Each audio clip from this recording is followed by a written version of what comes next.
नमस्कार छात्रों। तो उम्मीद है आप सभी ठीक होंगे। तो आज की क्लास में हम डिस्कस करने वाले हैं कक्षा 8 विज्ञान जो आपकी नई किताब आई है जिज्ञासा, उसका हमारा तीसरा चैप्टर चल रहा है स्वास्थ्य एक अमूल्य निधि।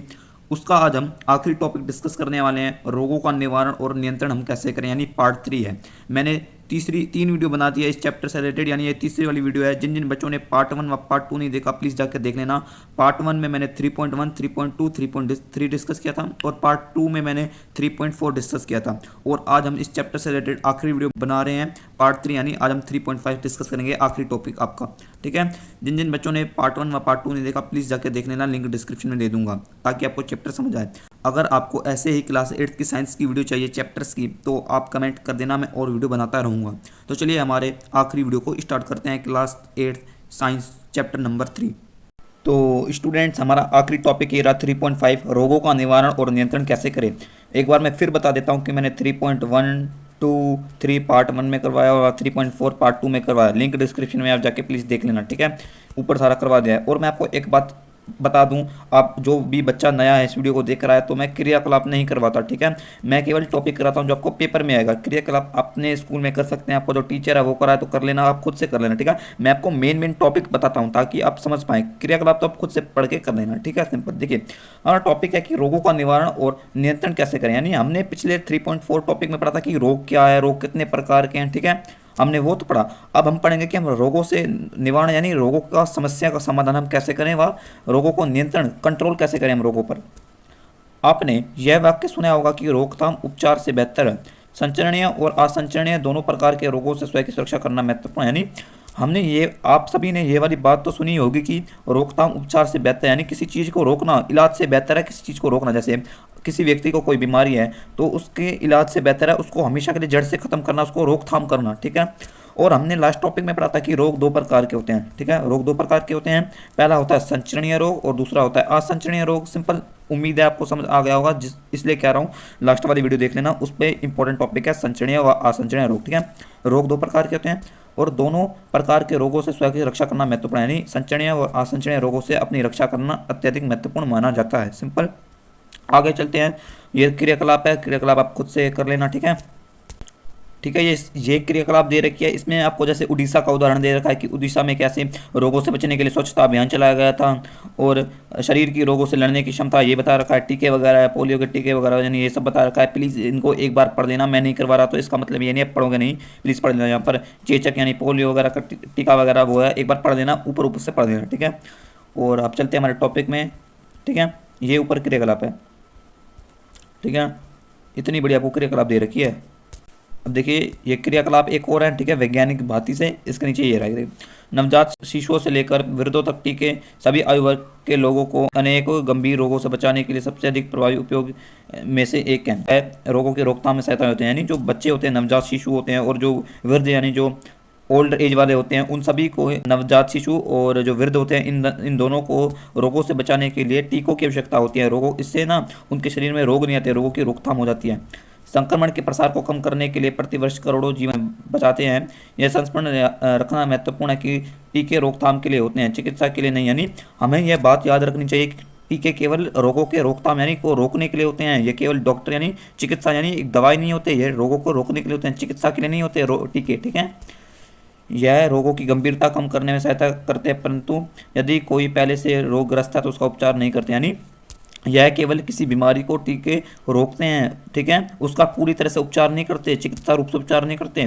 कुछ लोगों में टीके के प्रति भय और संशय होता है, यानी कुछ लोग टीके से डरते हैं। यद्यपि वैज्ञानिक और चिकित्सा सुरक्षा की दृष्टि से सावधानी पूर्वक इन टीकों की परीक्षण करते हैं। यानी हाँ, कुछ लोग टीकों से डरते हैं, लेकिन वैज्ञानिक जो साइंटिस्ट है, जो डॉक्टर हैं, इन टीकों का सावधानीपूर्ण पढ़ते हैं वह इनके बारे में डिटेल से। ठीक है, टीका लगाना न केवल आपको सुरक्षित रखता है अपितु आपके आसपास के व्यक्तियों को भी सुरक्षित करता है। यानी टीका केवल आपकी जान बचाता है बल्कि आपके आसपास जो आपके परिवार के सदस्य लोग हैं उनकी जान बचाता है। ठीक है, उनको भी संक्रमण नहीं होने देता। आपने देखा होगा कि जब कोविड-19 आया था तो सभी लोगों को वैक्सीन लगी थी। ठीक है, तो वैक्सीन से आपका शरीर की सुरक्षा हुई थी, आपको एक शील्ड बनी थी, एक प्रकार की शील्ड हुई थी आपके शरीर में। सिंपल। अब एक टॉपिक आया कि रोगों का उपचार। ठीक है, 3.5 में है। 3.5 में आप ऐसे मान लीजिए 3.5 का ए है ये। ठीक है, 3.5 का ए अब ऐसे मान लेंगे। इसमें है कि रोगों का उपचार, यानी हम रोगों का उपचार कैसे कर सकते हैं। यदि हमारी प्रतिरक्षा प्रणाली के संक्रमण रोगों से हमें बचाने में असफल हो जाती है तो हम रोगग्रस्त हो जाते हैं और हमें चिकित्सा के पास जाना पड़ता है। ठीक है, यानी जब हमारे शरीर में प्रतिरक्षा प्रणाली होती है, प्रतिरक्षा प्रणाली उसे कहते हैं जो हमारा हमारा शरीर है ना, हमारा शरीर किसी रोग से लड़ने के लिए उसके अंदर एक प्रतिरक्षा प्रणाली होती है। ठीक है, जब हमारी प्रतिरक्षा प्रणाली हमें बचाने में असफल हो जाती है तो हमें रोग हो जाता है, हम रोगग्रस्त हो जाते हैं, तो फिर हम डॉक्टर के पास जाते हैं। चिकित्सा हमें प्रतिजैविक औषधियाँ एंटीबायोटिक्स देता है, यानी जो डॉक्टर होता है हमें दवाइयाँ देता है, जिसे हिंदी में प्रतिजैविक औषधि कहते हैं और इंग्लिश में एंटीबायोटिक कहते हैं। सभी दवाइयों में एंटीबायोटिक्स होता है जो रोगों के कारण बनने वाले जीवाणु को नष्ट करता है। यह एंटीबायोटिक्स जो रोग को जन्म देते हैं ना, जीवाणु, उनको नष्ट कर देता है।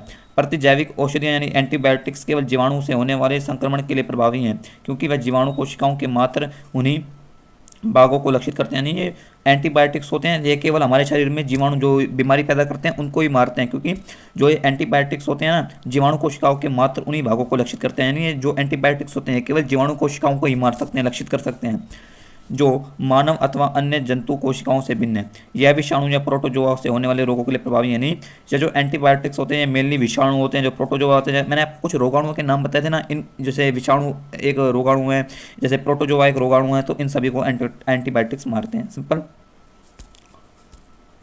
यद्यपि प्रतिजैविक औषधियाँ यानी एंटीबायोटिक जीवाणु संक्रमण से हमें बचाने में प्रभावी है और उनकी खोज के पश्चात करोड़ों जीवन बच गए। यानी एंटीबायोटिक्स हमें संक्रमणों से बचाता है और इसकी खोज, जो एंटीबायोटिक्स की खोज ने ना करोड़ों जिंदगियों को बचाया, परंतु उनका अनियंत्रित उपयोग उनकी प्रभावशीलता में भी कमी बना सकता है।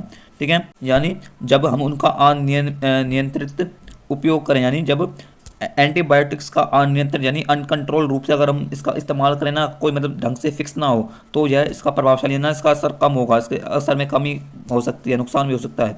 आपने देखा होगा कि वर्तमान समय में समाचारों में प्रतिजैविक प्रतिरोध की चर्चा होती है, जिसका अर्थ एक ऐसी परिघटना है जहाँ पहले कई प्रतिजैविक के द्वारा नष्ट किए गए जीवाणु उस प्रतिजैविक के उपचार के पश्चात भी जीवित रहते हैं। यानी आपने न्यूज़पेपर में कुछ ऐसी परिघटना देखी होगी, जैसे कोई एंटीबायोटिक दवा है, वो किसी जीवाणु को नष्ट कर देती है, लेकिन फिर से वो जीवाणु जीवित रहते हैं और गुणन करते हैं, यानी फिर से बीमारी होती है। यह स्थिति सामान्य संक्रमणों की चिकित्सा को कठिन बना देती है, लेकिन जटिलताओं, दीर्घकालीन रोगों और यहाँ तक कि मृत्यु की संभावना बढ़ जाती है। यानी ऐसी स्थिति में संक्रमण जो डॉक्टरों के लिए ये सिचुएशन डिफिकल्ट हो जाती है, डॉक्टर भी इसका उपचार नहीं कर पाते। ऐसी स्थिति में लंबे समय तक चलने वाली बीमारियां हो जाती हैं और मृत्यु भी बन जाती है। ठीक है, और ये एक चार्ट दे रखा है, इसमें मतलब उदाहरण दे रखा है, आप एक प्रकार से क्रियाकलाप ही, आप उसको पढ़ना है तो पढ़ लेना। ठीक है, वैसे दे रखा है। और हमारा लास्ट पैरा ये रहा, उसके बाद चैप्टर खत्म। भारत में आयुर्वेद, सिद्ध और यूनानी जैसी परंपराओं चिकित्सा प्रणालियों का उपयोग वर्षों से सामान्य स्वास्थ्य समस्याओं के प्रबंधन के लिए किया जाता है। इनमें जड़ी बूटियां, तेलों और खनिजों जैसे प्राकृतिक पदार्थों का उपयोग रोगों के उपचार व स्वास्थ्य सुधार के लिए किया जाता है। यानी भारत, आपने सुना होगा कि आयुर्वेदिक दवाएं भारत में बहुत साल, यानी बहुत सौ साल हो गए हैं, कई सौ साल हो गए हैं कि भारत में आयुर्वेद आया था, आयुर्वेद दवाएं।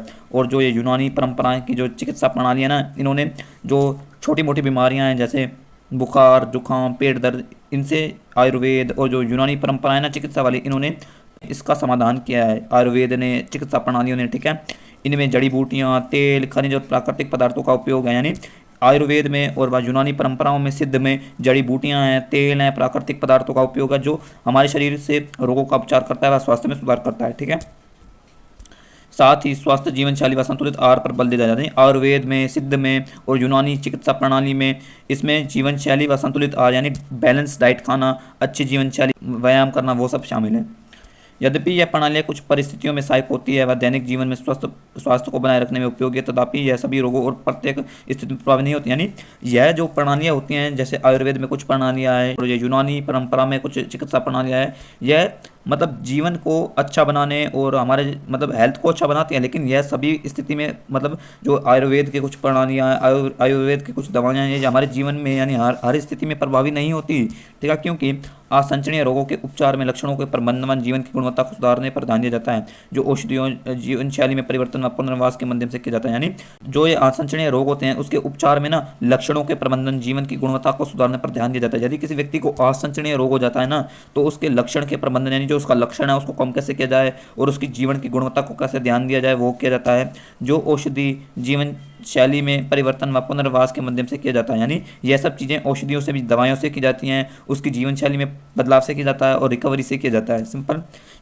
यानी जो ये नुस्खे होते हैं, ये आयुर्वेदिक दवा होती हैं, ये मतलब सभी स्थितियों में हमारा साथ नहीं देती। हाँ, ये हमारे जीवन को अच्छा बनाती है, हमें स्वस्थ रखती है, लेकिन यह सभी में नहीं होती। जैसे आसंचरणीय रोगों में है तो ऐसे शीघ्र निदान और नियंत्रण देखभाल रोग की प्रगति को नियंत्रण करने व जटिलताओं को रोकने के लिए होता है। यानी जल्द से जल्द निदान यानी बीमारी, और अच्छी देखभाल रोग की प्रगति यानी रोग को बढ़ने से रोकता है, व रोग की जो प्रॉब्लम्स होती है आगे चलते उसको भी दूर करता है। सिंपल। इसलिए अगर थोड़ा सा भी लक्षण हो तो डॉक्टर के पास जाया करें। इसी के साथ हमारा ये पूरा चैप्टर समाप्त होता है 3 वीडियो में। अगर आपको तीनों वीडियो अच्छी लगी तो वीडियो को प्लीज़ लाइक कर दें और अपने फ्रेंड के साथ शेयर कर दें। अगर आपको ऐसे ही क्लास 8th के साइंस के चैप्टर चाहिए तो हमारे साथ जुड़े रहें और कमेंट में अपना फीडबैक जरूर दीजिए। अब मिलते हैं नेक्स्ट चैप्टर में, तब तक के लिए बाय। मुझे उम्मीद है कि आपको ये पूरा चैप्टर समझ आया होगा। बाय।